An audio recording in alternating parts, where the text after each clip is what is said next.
ভাইরা আমার, এবার সুখী লোকের জামা আনার জন্য যায়, এলাকায় ঘুরে ঘুরে দেখে কিরে যেই লোকটা সবচেয়ে সুন্দর জামা পরে ইস্তারি দেওয়া লোকটাই মনে হয় সুখে আছে। এ ভাই, যারে পায় এরকম ভালো জামাওয়ালা, ভাই একটু দাঁড়াইবেন নি, কথা শুনবেন নি। এবার কোটি টাকার মালিক সুন্দর জামা পরে ঘুরে, বলে ভাই আমি গরিব, আমি একটা বিপদে আছি রে ভাই, টাকার অভাবে আমি চিকিৎসা করতে পারি না, আমি বড় গরিব। তবে আমি একজনের কাছে গিয়েছিলাম, তিনি বলছেন সুখী লোকের একটা জামা লাগবে। ভাই বলেননি আপনি কি সুখে আছেননি?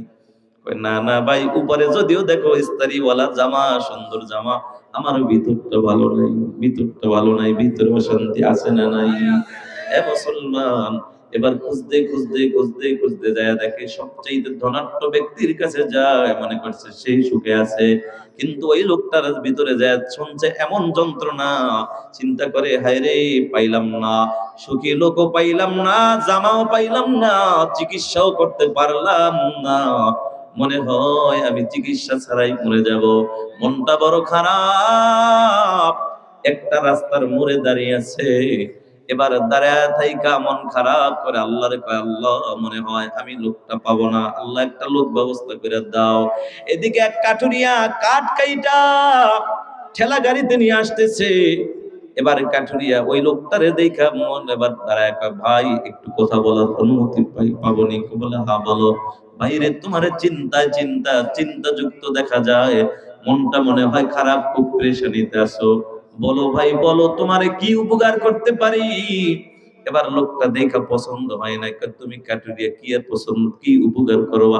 তোমার নিজেরই তো কত অশান্তি, কত কষ্ট করো, তুমি আবার কি উপকার করবা? ভাই একটু বলে দেখো, দেখি পারি কিনা। ভাই তুমি কি সুখে আছো না দুঃখে আছো? এবার কাঠুরিয়া দেখ, দেখো ভাই কেমনে আমি তোমাকে বোঝাবো গো, আমার মালিক আলহামদুলিল্লাহ আমাকে অনেক সুখে রেখেছে। কিয়ামত করবাগু ইয়ামজি কালাম, তা কিয়ামত করবাগু ইয়ামজি কালাম, সদ কিয়ামত বজরু দিন আতমাম শুকরে নিয়ামত, নিয়ামত তা আফজু কুনাদ, কুফরে নিয়ামত যাকাফত মিরু কুনাত। এবার আল্লাহর বান্দা চিন্তা করে, আল্লাহর বান্দা চিন্তা করে, অবশ্যই আল্লাহর বান্দা এবার চিন্তায় পড়ে যায়, রে সুখী লোক পেলাম না। এ ভাই, তুমি কি সুখে আছো? বলে হ্যাঁ আমি সুখে আছি।